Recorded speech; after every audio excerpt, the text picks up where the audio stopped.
of the ones from long ago. There's an evil that's been dreaming, but now it's softly screaming. From the darkness, their power will grow. Their voices are made of poison. When you listen, you are sure to be disturbed.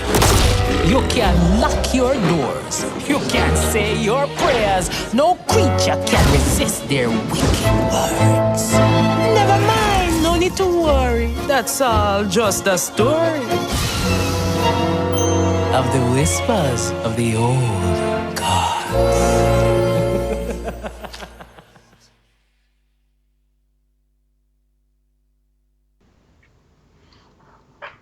Hello, everybody, and welcome back to the Hearthstone StarLadder World Division Qualifier. My name is TJ. Once again, I am joined by Tan and Grace, and we're about to go into the do or die matches. I was looking for a very dramatic way to say elimination matches, and do or die is what I came up with. It is the lower bracket matches, which means these players have to win if they want to move on and have a shot at making it further in this tournament. We're going to start off with RDU versus StarSeries from Russia. Both these players have, had a little bit different types of runs. I think both of these players won their first series. No, RDU lost his first series, right? But then won his second one. StarSeries had the opposite. He won his first series, but then lost his second one. So they're going to move into this match. Yeah, what do you think of these guys?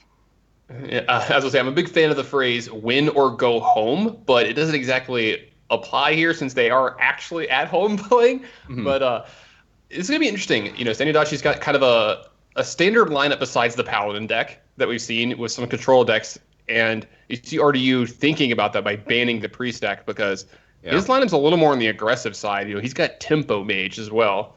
Yeah, wearing his definitely not Radu disguise. I love that you keep bringing it up because it is great. I don't know. I just can't help but feel that that's what it looks like. But he has like the evil person, like the evil dude in the movie, like a little mustache goatee combo. But then you look at his eyes, and he's got like the most innocent, like little doe eyes out of any person that I've ever seen in my life. I try not to look directly into him because I get lost. So. Ooh. Well, we're gonna move into game number one pretty quickly here, and it's gonna be RDU throwing out the N'Zoth Paladin, and ShtanUdachi is going to throw out the N'Zoth Warlock, N'Zoth Reno combo Warlock. Again, all the modifiers. All these decks have like 6 names. I love it. Yeah. So RDU has a little bit of a different lineup than some of the players here. He's got sort of a mixture of the hyper control and the faster decks, because he does have N'Zoth Paladin, but he follows it up with like Zoo Warlock, Tempo Mage, and Midrange Shaman.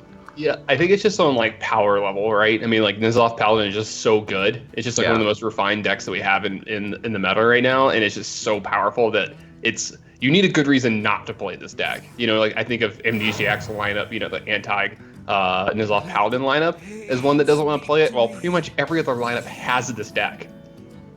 Yeah, he's running a Conquest lineup where you just bring the best decks and hope that the best decks just could carry you through to the end. Sort of what we saw towards the end of, what is now Wild, towards the end of the old format, like where it was like Secret Paladin, Zoo Warlock, and Patron Warrior, like in everybody's lineup. That's we're starting to get to the point now where some players are realizing maybe that's just the strategy to bring the best decks in Conquest, and that's what RDU's take on his deck lineup is. It's not like Amnesiac where he brought a lineup to counter a specific deck. Yeah, and you know what? Maybe that's like what you should be doing kind of early in a season. When these decks are kind of undefined, is maybe just bring the best decks that have the best raw power, because you're not exactly sure what's going to go on the other side of the match. And somebody might have something that surprises you. So if you just bring these powerful decks that have like consistent draws, then you've got to be in at least a little bit of a better spot than most people, right? Yeah, I'd say so. Harrison Jones added to the hand for RDU here. Not super great in this matchup. It does, however, represent just a 5/4 body that he can curve into, and that's something that he's kind of interested in because he just wants to apply pressure here. Both these guys have great late games in N'Zoth. But ShtanUdachi has an extra late game play. He has N'Zoth, but he also has the Leroy Jenkins combo in his deck too. So RDU has to be a little wary about that. He has to keep his life total above 20 for as much as he can.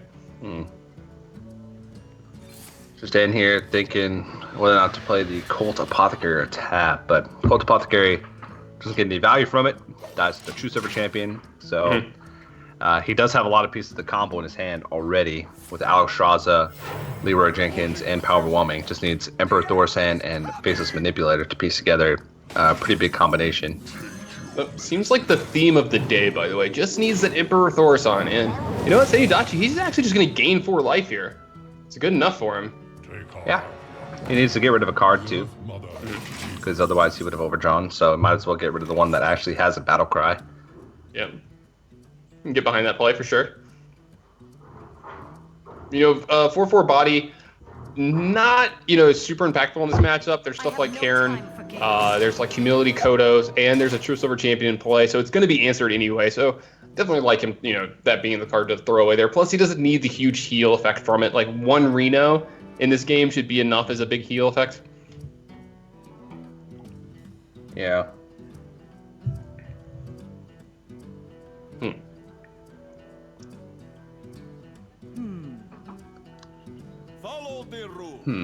Okay, so once again, we're sort of finding ourselves in the same position with N'Zoth Paladin, where they're just not going to pressure. It's just not going to happen. He's going to pressure a little bit, but it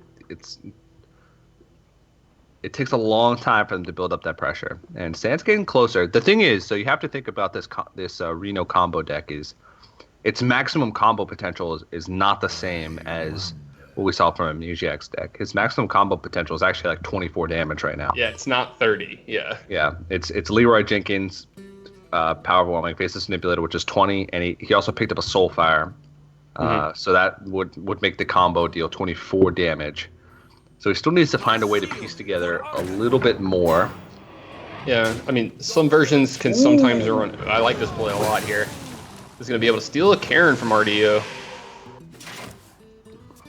It's the best you can hope for, because that means that that's not something that's... If you steal their Death Rattles, it means their Death Rattles don't come back with N'Zoth. And there's an Elise added to RDU's hand as well. He's got the over-the-top late game played for the mirror here. We talked about the concept of throwing in Elise in ultra late game control decks yesterday, and you're not really giving up too much by putting Elise in your deck. It's not a card that you need multiple pieces for. It's not a card where you have to sacrifice the integrity of your deck. You only need 1 card to fill it out, and you don't have to play the monkey. It's not like when you play Elise, you're making a conscious effort to change the win condition of your deck. You're just giving yourself 1 extra option to win the game if it goes that late. So I really like Elise as sort of an extra sort of condition here, but I don't know if it's going to matter in this matchup. Right now, Stan is threatening lethal because he's forcing RDU to have to heal plus deal with this stuff. I guess not necessarily heal yet. No, he's forcing him to heal. He's forcing him to heal because he's got 14 with Soulfire. Yeah, I like this play from ShtanUdachi. This is a play that I make in this matchup sometimes because, you know, I've told you this doesn't feel like the greatest matchup in the world for the Warlock deck, and this forces him to have a pretty specific hand when RDU hasn't drawn many extra cards yet this game. You know, there's a chance his hand is just like all Stampede Kodos and Humilities, which you see that's what's going on here, and Consecrations and Equalities. And if you can make this 15 damage from the Alex Straza stick, that's a huge play. And RDU doesn't have heal, so that's just going to mean Stan wins. Leroy Jenkins, Power Overwhelming Soulfire is exactly 14 damage. He actually even has 15 damage if he throws in the 1 attack from the Aldor Peacekeeper Karin. And right on turn 10, right on time, that's going to be Stan taking game number 1. He's giving a little flair here for RDU. Gives him the Spellbreaker here to get the 4 power back. Yeah, I like it. Maybe not trying to give up as much of his deck as possible, holding on to the Soulfire. So multiple ways to do that. And now he's got that Warlock win out of the way. And yeah, you can see RDU's lineup is a little different from what we've seen over the past couple of days with the Tempo Mage. Super interesting lineup. And the Tempo Mage is, it was one of the most fun decks we saw yesterday. I think the OTK Priest Mirror and stuff that we saw from Amnesiac and Nyria were fun, but the Tempo Mage was up there as well. Absolutely. I'm always a big fan of Tempo Mage as a caster, more so in the past when it had, a lot more of the random elements, because you never get the same game twice. But speaking of fun games, this one's going to be pretty fun. That's an anything can happen. This is a Murloc Paladin deck from StarUdachi, and RDU is bringing out the the Tempo Mage deck here, and he's got a Mana Worm for some really early pressure. Yep. So we've seen this deck a few times from Stan, but I don't think we've seen it win. Sorry, that was actually funny. We've seen this deck a few times, but I don't think we've seen it win. No. Okay, it did win yesterday. It had to win one game, but yeah, it has faltered a lot. Yeah, I mean, I think it won a game where his opponent didn't really do much, if I remember right. Like, he kind of just steamrolled them. But yeah, this deck has been probably the weak link in his lineup so far, and I'm not super familiar with the new Tempo Mage versus the new Murloc Paladin matchup, because it's not something you see every day. Yeah. But if RDU curves remotely well this game, you got to feel that he's got to be at least a little bit of a favorite. Yeah. Paladin has a lot of answers, but I don't think the Murloc Paladin deck has as many answers as, say, the N'Zoth Paladin. The amount of pieces that you put in the deck are about the same. You just need more card draw as the Murloc Paladin, so you have to put in the double lay on hands. Because you don't have as many proactive threats. Your threats are War Leaders and Bluegill Warriors, as opposed to Karen, Tyrion, and Sylvanas. So you need to be able to cycle more to have that consistency. Is this a Wild Pyromancer equality turn? Not yet. Not yet. I mean, he's getting to the point where he might need to do it soon, just because his next couple turns are just so mapped out. He has this Emperor Thaurissan that he has to play, I guess, eventually, but he's got these lay on hands that, it gains your 8 life and draws you 3 cards, but a deck that can really punish you for doing, taking a turn off like that is a deck like Tempo Mage.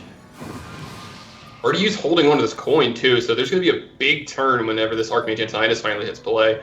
Uncle Tony's going to be angry. He's going to bring a lot of fireballs with him. Yeah.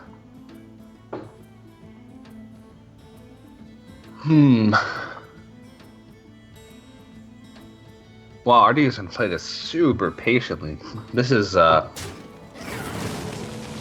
one of the things we noticed about RDU's Tempo Mage play yesterday is he rarely overextends onto the board, which is, a great sort of skill set to have when you're playing against a lot of control decks like this that will try and get greedy with their removal. You force them into a position where they're never going to have good opportunities to use this removal. But Stan finds both equalities, so RDU's not going to be building up a board anytime soon. Yeah, I mean, is this the best hand ever, Emperor? I mean, you get to discount 2 lay on hands. I guess that's fine, but it's still going to be taking up the bulk of all of your turns that you play it. And then having a quality for 1 mana versus 2 is I don't know how impactful that'll be in this matchup. I mean, watch, it's going to be super important that he's able to play it on the same turn as something else later. But I think he just has to Emperor there just to take the tempo away from RDU. Of he has to make him answer this card. And then he makes the lay on hands a little cheaper for this turn. And I thought that was the most important thing for him to do. And here comes Uncle Tony. Yeah, equality is going to shut down Antonius, but 2 fireballs added to RDU's hand. So this is a lot of damage sitting behind. He's got 2 Azure Drakes added there as well, as you can see already, that can buff these fireballs up to a little bit more damage. Stan's already got the reload lined up here. Very fast player. Very fast player. He's going to go ahead and set Doomsayer, try to get some of this tempo back, even set up this True Silver Champion. I don't think RDU has any weapon removal in his deck, so this is a fine play.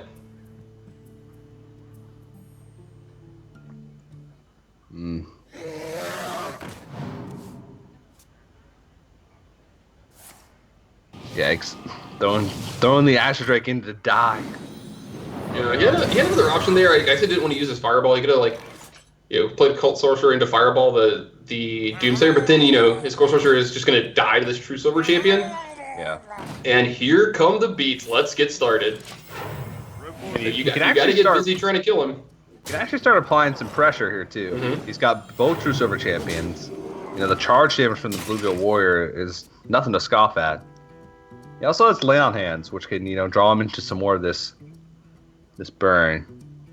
But that RDU has 3 Fireballs in his hand and a Frostbolt. So over 2 turns, it's 21 damage. Yeah, the problem is, as you see, ShtanUdachi's hand has got so much heal in it. Mm-hmm. Right. I think he's happy with anything but the 1/1, and obviously that's the one that gets hit. Yeah, I think he was either wanting to go face there or War Leader. Those would have been the 2 best options, because if he'd gone face, he would have put Stan at 15, which means Fireball, Frostbolt. The following turn would have killed him. I just make Gregors have 1 power here, so he can attack into it kind of profitably. Probably clean up the Mana Worm here, possibly too. And RDU's on the back foot here. ShtanUdachi still has even more heal left in his hand. He's got Forbidden Healing plus True Silver Champion to kind of clean up a couple extra points if need be as well. And it's actually really close to just lethal. Yeah, next turn he's got 18 damage. He's got 10 represented on the board. Bluegill Warrior would be an extra 4, and True Silver Champion would be another 4, so that's 18. I can imagine some stuff is going to get removed, but that's not what you want have happen if you're RDU. Being in the tempo deck and getting out pressured by a Murloc Paladin without them having to even use anything can happen. Yeah, I gotta believe. You're gonna take care of at least one of the Murlocs here. And maybe with him, I may have Frostbolted the War Leader here, but maybe he doesn't want it to die in case anything can happen is the play that ShtanUdachi wants to play this turn. So yeah, I can get behind just Frostbolting the other guy. Yeah, so I'm pretty sure Stan can set up lethal if he Bluegill Warriors and hits face. True Silver Champion hits face and trades off the War Leader. That way he's had 2 War Leaders and 2 Bluegills die, which means next turn he'll have 8 damage from hand. No, he'd be a little bit off. He would have had to gone face with the War Leader as well. Yeah, this way though, he gets to clear the board from RDU, stay at a pretty high life total, and he makes sure that he doesn't get frozen, which is kind of important. He needs these True Silver Champions to be able to connect. Ooh, face a Summoner. That's a great card to sort of reload with, and there's a lot of good cards from this. Iron for Grizzly. That's Lots not of irrelevant. face damage. Yeah, ShtanUdachi can attack it here, but that would have been pretty relevant against an anything can happen. Like, getting 1 taunt can sometimes cut off, Field of Quality Consecration here. ShtanUdachi can still develop too. He can even Acolyte Pain into a hero power, or if he wants to play Doomsayer or Harrison Jones here, he's got a lot of options here. I'm not super against Doomsayer here. Anything can happen right now is 12 damage. Yeah, so he's got 16. Oh, that is a lot of burn in RDU's hand. 21 points of burn, not including pings or spell power. That's a lot. Start throwing it. Yep. Well, I mean, I think this is the only line RDU can have, right? I mean, I don't think there's another way that I see him winning the game from here. Yeah, and Stan can just Forbidden Healing. Yeah, for the full value if he wants to this turn, but... No, he hadn't played the second War Leader, my bad. Anything could happen was a lot less damage. That 1 War Leader had just stayed around on the board for a long time, so my mistake. Ooh, good draw here for RDU. Picks up the Arcane Blast, which is going to kill the War Leader, get in some extra damage here, but this anything can happen is going to be lethal. Along with this True Silver Champion, right? Not quite, 6, not 12. quite. Oh, he's just 1 short. Yeah, I keep forgetting it's 16, not 17. And RDU's actually going to scoop it up because he cannot recover the board situation. So it wasn't literally lethal, but it was lethal. Yeah, he had the second anything can happen, so, RDU realizing that after that point, he just doesn't have enough damage left in the deck, so Very close to it for a large portion of that game. And I'm going to have to break out my notebook again to try and keep track of Murlocs. But I guess he won with the deck, so we don't have to worry about it anymore. But Stan taking a 2-0 lead in the series now. Puts himself in a great spot. For Doomhammer. Yeah. Gotta break out the notebook to keep track of Murlocs. Statements I didn't think I would hear when casting StarLadder this week. For the America's Championship, there was 5 players, and for winter there was 5 players that brought Murloc Paladin. It was very popular, yeah. And so like I still have my note cards from that somewhere, but I had like a bunch of little note cards just with random Murloc tallies all over the place and like random math and stuff like that. You know what, TJ? I'm glad to hear that another caster in Hearthstone used note cards during casting. I thought that Admirable and I were the only ones. Yeah. There's actually a website, someone tweeted it at me, that calculates all of the anything can happen possibilities. I forgot what it was, but it's obviously outdated now. Maybe they updated it because I haven't looked at it since, back when Old Murkai was a playable card in the format. But that was a really helpful tool. I used to have that up when I would cast online tournaments to help me cheat a little bit on math. And I'd still sometimes get things wrong because I wouldn't write down enough what Murlocs had died. I remember there was one famous one where Chalky was playing against someone, and I called out that he had like missed lethal, but it was because I was counting the Old Murkai as, counting Old Murkai counting itself as extra damage, which it didn't. So it led itself to some interesting situations. Reminds me of when we used to have algorithms for some of the decks in Hearthstone.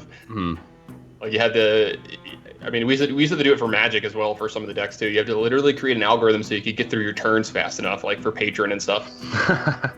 Because like if you weren't Zalay, who just like knew the math immediately because he played the deck 7,000 times. Yeah. All right, this is a rough juggle for ShtanUdachi here. Now this means that Flamewaker is gonna kind of just like have his way with this board. Yeah, he only really has one spell that he can utilize here, but that one spell might be enough with a ping. It's a possible full clear with the Arcane Blast on the Tuskar Totemic, as long as the one ping goes into each of these. Yeah, I think I'm like attacking the Flame Juggler first, possibly, just to make sure it doesn't hit the Flame Juggler twice, but then I guess you could just ping it, right, and then attack face. So that's probably fine, actually. Yeah, I like where RDU did it, yeah. Because then you also increase the chances that it one juggle goes face after the after the wake is resolved on the flame juggler. There's a 50-50 that the second one goes face. You'd rather have it go on the flame juggler. No, you're 100% right. As I say, arcane missiles off the top here can actually lead to some pretty snowbally things going on. Yeah. That's how aggressive RDU wants to be here. You can full board clear and develop a water elemental, ideally. He gets 5 total missiles, and he needs 4 total missiles to be spread across these feral spirits in a beneficial way. Yeah, because you want to hold Fireball for stuff like Thing from Below in this matchup, and getting a Water Elemental to start connecting this matchup is also quite insane. Because those were, I have a friend that would say that's a good missile right there because it's smart. Those were the worst possible missiles. The only way that those missiles could have been worse is if all of them had gone face. Because then he wouldn't have been able to even push through. Mm-hmm. But, he good Flamewaker. Yeah, good. Go knows face. Best. Yeah. Good arcade missiles. I got to quote one of my friends right here, and he goes, "Man, when I have to train into a minion, I'm just not having fun in Hearthstone." So those missiles agree with that guy. Yeah. Gotta live that smart life. Stan whiffs. No plays. It makes a 2-2 here. Probably doesn't have time to play this card any in the next couple turns. Don't hate it. You don't want to just let it die to a ping. Emperor Cobra, not an irrelevant minion. I love it. There's a lot of 3-drops that are pretty impactful. King Mukla, you basically summon 2 5/5s for 6 mana, which is incredibly powerful. I'd play that card. There's a lot of other ones that have a lot of potential. Emperor Cobra. There's Frothy Berserker. You can get another Flamewaker from Faceless Summoner. There's a lot of 3-drops that have just a lot of potential to get out of control pretty quickly. So I think a lot of people undervalued Faceless Summoner when during their card predictions and things like that. But as soon as people started experimenting with Tempo Mage, they realized just how powerful the card really was. and that they could sacrifice some spell slots in Tempo Mage in order to make room for a card like it. I mean, you can even pick up Dollar and Mage at the right moment. They can have the big impact. When you absolutely need one spell power. You can also pick up Wolf Rider for that little bit of extra burst. Mm-hmm. The possibilities are endless. Like, even Arcane Golem is pretty good because it's a 4/4. Oh, yeah. I forgot Arcane Golem. It's a buff to summoning well, sort of. I mean, like, it being charged is actually probably better, but just getting a 4/4 is not bad. Yeah. ShtanUdachi here is going to have to trade off. Yeah, you cannot let this Flamemaker stay in play again, and I think he's just going to have to hex this 5/5, yeah, because, like, if you play Thing from Below, it just gets run into by Emperor Cobra or, like, Fireballed, and all the situations do not feel good. Silverback Patriarch is not included in 3-drop. It could be impactful in some matchups where you just need a taunt. Yeah, well, in this situation specifically, because that's another taunt that Stan has to get through in order to kill this Emperor Cobra, which is going to take out a Thunderbolt Valiant, which is, I'd imagine so. Maybe there's going to be a Fireball expended. But yeah, that's a really good trade, and that Fireball, I feel, wants to go face. Yeah, I was going to say, that Fireball has ShtanUdachi written all over it. Yeah. Well, maybe not, actually. It's gonna, this way he does get a full clear. He gets to keep, yeah, I was going to say, he gets to use a Polymorph and then keep his Emperor Cobra around. Yeah. This feels like this game's pretty much locked up from here. I'm pretty sure ShtanUdachi has none of the big board clears. Like, he may have a Lightning Storm, but no Elemental Destruction in his deck. Yeah. He can throw out another Hex here, but he's just sort of stopping the bleeding here. Delaying the inevitable. Yeah. The writing is on the wall. More cliches we can say about the fact that RDU has this game won. Yeah, his arm's been cut off, and that Hex is just a small little Band-Aid. It's just a flesh wound. Mm-hmm. He's thinking of, how can I find a way out of this? Is there a way that over a couple turns my team member can do work? If he can Hex the Water Elemental and start hacking away with this Doomhammer, there might be a chance for him to stabilize. But there's so much damage that's going to be staring at him. He's going to take at least 7, and he's going to take damage from... Oh, okay. Well, he's going to just clear up the hexes for now. He's going to take 8, so that means effectively there's 9 left. This is lethal, right? Yeah. This is lethal Fireball Mirror Image, I'm pretty sure. 6, 7, 8, 9, 10, yeah. Yeah, good for ShtanUdachi trying to figure it out. Like, don't just immediately give up. I mean, there's always a possibility that RDU's hand is mirror image. I don't know, some card you can deal with. Yeah. All right. Well, RDU puts himself on the board. He's gonna make the score 2-1 now with the win with Tempo Mage, and once again continues to impress with that deck. Seems pretty strong, especially with some of these slower matchups. I suppose it doesn't do well against Murloc Paladin, as we saw. But maybe that was just a one-time thing. Stan still has that mid-range Shaman left. Still has the Warrior left, which is... Let me go back to my notes from yesterday. I'm trying to remember exactly which one he is. I want to say that he's Control. Control Warrior, that is correct. Yeah. Didn't even need notes, TJ.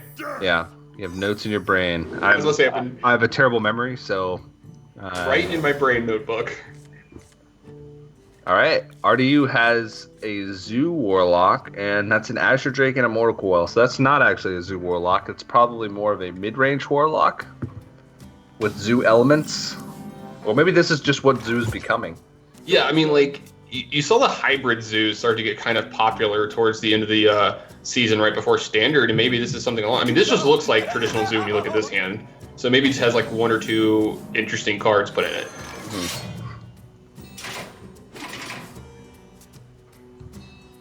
All right. Decent opening for Stan as well. Fire War Axe is sort of the key to greatness in any warrior versus Zoo.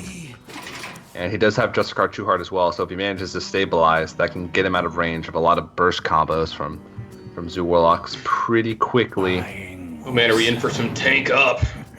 Yes. I don't think I can ever say it normally ever again. A lot of really good choices here. Flame Imp is a great minion in this matchup. Power Overwhelming, gives him a lot of burst here. So many. the thing is, how does he want to deal with Acolyte of Pain as well this turn? You don't want to give too much value from Acolyte of Pain over to ShtanUdachi. Yeah, I feel like Voidwalker is not an option here. I feel like the options are between Flame Whip and Power Overwhelming, because either way, the Fire War Axe is going to eat whatever one drop you take, and either way, the Acolyte of Pain is going to get multiple turns of value. What's like your favorite card to get from Dark Peddler? I love the like Elvish Power Archer. Overwhelming. I just like Power Overwhelming. Oh come on, like the cute ones, like Corruption, Elvish Archer. Those are like those have some of the cool finishing plays as well. Those are some of my favorites for sure. Power Overwhelming's pretty cute. Yeah, I guess it is. I mean, it's obviously just the most powerful card. Oh yeah. Big fan Soulfire. Is the Power Overwhelming? Oh come on. But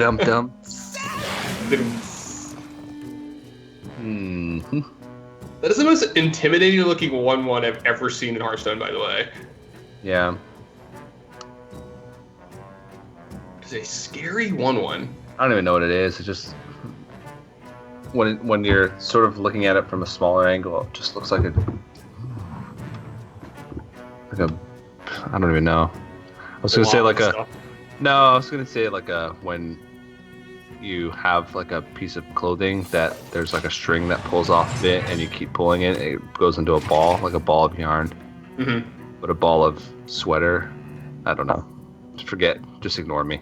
Yes, sir. Easy to do. I'm going away now. Goodbye, everybody. All right. I got this. Solo cast. Let's go. You know what? I actually kind of like him taking the Flame Imp the more I think about it, because it just applies the maximum amount of pressure. And now RDU has to have Brawl in the back of his mind, I think.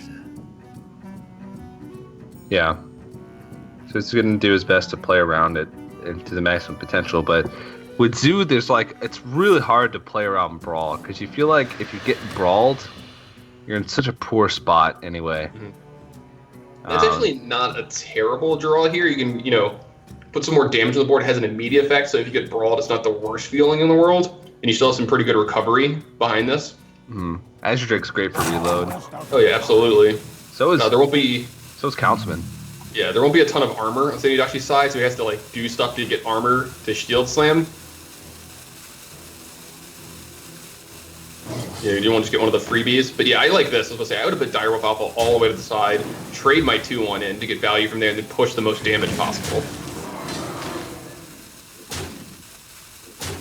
Get ShtanUdachi down to 20, and I gotta believe we're gonna see Brawl here. And then Fiery Warx is gonna clean up what's left over, unless it's an Imp Gang boss. So that's the best outcome for RDU here. Oh, first one out of the Brawl, Imp Gang boss. One of the two best outcomes for ShtanUdachi there. Gets the full clear and the least amount of damage to his face. Yeah, but like I said, Azure Drake's pretty good for reload, and he does have some good stuff to back this up as well. But Control Warrior, once the board is a Ysera, that's a card that I haven't seen for a while in Control Warriors. You know what? We've seen people doing this in their control decks. They have that one card that just goes over the top, and ShtanUdachi is no different so far. Adding a Ysera to this list, I wonder if this is one of the ones that has some top end with like Ysera and you know, some dragons or something maybe at the end. But after seeing Blood of Brave, I gotta believe that's probably the end of his of the top that he's got. I have an axe to grind. Blood of Brave, by the way, pretty good against Zoo. Yeah, and Blood of Brave has been finding its way in just about every warrior deck. Patron Warrior, Control Warrior, Tempo Warrior, all including Blood of Brave, just because of the power of the card. You know, like a 2/6 is not that great by itself. Like, it's pretty average as far as like stat wise goes, but just the enrage factor and the fact that it can trade up a lot of times. A 5/5 taunt before is actually incredible. I thought for a second all the knives are going to phase, but RDU actually wanted at least one more of the knives to hit the Blood of Brave, because he could have possibly soul fired it this turn. Is that a Tankmaster Overspark? What? This is sweet. We haven't actually seen ShtanUdachi's all of his deck yet, and apparently we missed a lot of good stuff. What? Yeah, this is interesting. So, Tankmaster Overspark, for people that haven't played Hearthstone for that long, used to be a targeted effect. It used to have the same effect, but it used to be targeted. Used to be broken, So basically what you could do is you'd play Tinkmaster Overspark and you'd target like a Tyrion or a Karin or a Sylvanas, a high impact minion that you wanted to sort of effectively silence, and it would turn it into, it would still be random, 50-50 either a Squirrel or a Devilsaur, but the main thing was you'd be getting rid of the effect. So now the effect is random, and it can also hit your own minions. So I'd imagine Stan's use for it is to still kill those, Tyrions, the Sylvanas, the Karin, but they have to be isolated on board for it to be, consistently impactful. And that happens a lot in Control Warrior. Say, someone slams a Karin and you have Tinkmaster Overspark, you get it. Even if you turn it into a 5/5 Devilsaur, a lot of times that's still a better situation than having to deal with the Death Rattle effect. So I really like this card, but it is very risky. Yeah, you would like this card. RDU has quite the potential in his hand for damage. That's 18 bursts out of his hand right now after using the Abusive Sergeant this turn. Looks like he's going to go ahead and Soulfire. Ooh, Leroy Jenkins comes out of his hand. It's going to hurt a little bit, but he's still got the Power Overwhelming and a Soulfire here, so 8 more, and ooh, that's a Barongeddon. If I'll say he's not able to use Barongeddon plus Bash this turn, which would have been a full clear. This does leave a Councilman in play, which is a little scary. All right, so if he Barongeddons and tanks up, he would go back up to 22, but go down to 20. I think the safer play here is just to clear off the Councilman right now, bash and tank up. And that's definitely the safer play, because 20 seems like a lot, but when you think there's already a 3 damage from the Councilman, Power Overwhelming, and Soulfire, that's already 11 damage there. All of a sudden he finds a second Power Overwhelming and like Forbidden Ritual and can fill up the board. You're looking at a lethal opportunity. So yeah, plus this sets up a really good Barongeddon next turn, and then a possible lethal with Ragnaros the turn after. Yeah. This Barongeddon cannot get into play fast enough. Job's done. RDU is actually, he's down to 11 now. Now he's going to be worried about dying. Yeah. Power Overwhelming lets him trade up here if he wants. Whoa, that's 10 damage burst from hand. Yeah, but ShtanUdachi's at 20, and RDU only has 1 power in play now. He could deal 11 damage. Yeah, he's going to go ahead and scoop it up here. All right, well, that means Stan is just 1 game away from moving on, securing his spot in the Losers Bracket Finals, and RDU is on the verge of elimination. Yeah, he's just got to find 1 more win with this mid-range Shaman deck. And RDU it's either needs going to to be win with against N'Zoth Paladin, a mid-range Shaman of RDU, or a Zoo Warlock. For Doomhammer. Looks like RDU's going to stick with the Zoo deck here. RDU's the kind of guy I've noticed, he usually just like re-queues his decks. Nothing wrong with that either. Yeah. Nothing wrong with that at all. Pretty good start for both players.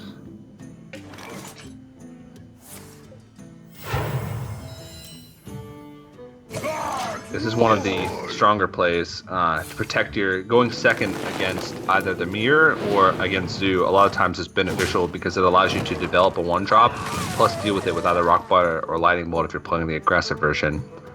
And he does have Totem Golem to follow it up as well, so if RDU were to play Dark Peddler here, he would have a great answer to it going to the next turn. And that's probably playing into RDU's mind, but I don't think he really has a choice because Voidwalker plus Abusive Sergeant is not that strong of a play. Shifter's Eris! Please take the Shifter. We can have some really cool, fun stuff happen. Please. Yes. Yes. All right, so Shifter Xeris is an interesting card. It should only be picked when all the other options are bad. It has the potential to be really, really good, but it also has the potential to be really, really bad. So sounds like my kind of card, TJ. Yogg Saron, Tinkmaster Overspark. These are all my favorite cards for a reason. I variant. Sign me up. Yeah. Oh, he's picked up a Hex, so if something cool does come out of it, he's got an answer for it. Boo. I just want to see the cool memes. Guardian of Kings. Okay. That wouldn't actually be too bad if RDU could play it, get back some of this life that he's losing here, and get a big body on the board. Ooh, I was gonna say this could have been a sniper here, but he did not pick off. But he does get to trade into the 3-1 tunnel truck here. But ShtanUdachi's going to continue to kind of like snowball away the board here, and that's a problem for Zoo. Whenever they lose the board, it's really hard for them to regain it. Yeah, and he picks up a thing from below, which is fantastic. Alex Strasza. Oh man. A lot of legendaries. Ooh, Bloodlust picked up. There's a chance this game could end a little early. Yeah. Thing from below is going to get added here. Trade into this Azurite. Can't let that sit around. And this Manatine Totem still just keeps doing its thing. Yep. Undercity Valiant. Hey, get some combo. Yeah, sure. He can Soulfire, and if he doesn't discard the Undercity Valiant, he can take out the thing from below. We can play the one of the 1-drops first if he really wants to. Oh no, I think he discarded it. And you see the grin from RDU there, like, yeah, this is my life right here, and he has had enough. Looks like ShtanUdachi's going to be moving on. Yeah, so that means RDU has been eliminated from the tournament. No chance now to move on to the group stage. And ShtanUdachi makes it further, but he's still got one more step to go. He'll make it his way to the losers bracket finals. That'll actually take place at the end of the week. So after we move to some of the Group B matches, in order to find some of the last players. And I believe Amnesiac awaits one of the players that's going to be moving on. So Stan will win one more, gets one step closer. But the winner of our next matchup awaits him. And that next matchup is going to be Zixo versus Nyria. We saw Zixo's lineup have success because Kranich runs the exact same thing, and he was the first player to advance. But can he match that success? Because Nyria's got sort of the same idea as Amnesiac did. Yeah, he's got some of these OTK decks. He's got this really cool priest deck that we saw the mirror with Amnesiac. That was a match I was not expecting to cast anytime soon. But as you see, ShtanUdachi moves on there. The winner of the 6-0 Nyria match is going to be playing him for the right to play Amnesiac to move on. Yeah. A little cluttered up here, but these players are going to fight it out to see which one of them gets to move on in this tournament with a huge prize pool. So a lot of the line here for these guys. Yeah, $50,000 total for this season of StarLadder. Lots of big names.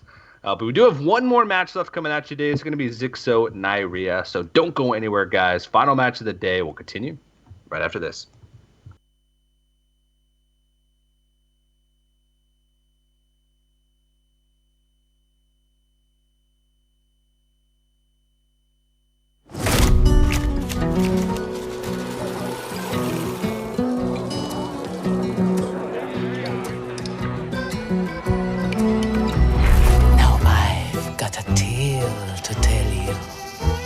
Of the ones from long ago.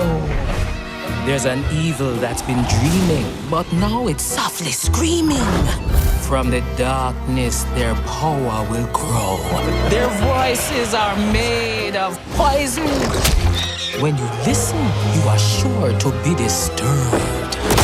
You can lock your doors. You can say your prayers. No creature can resist their wicked words. Never mind, no need to worry. That's all just a story of the whispers of the old gods.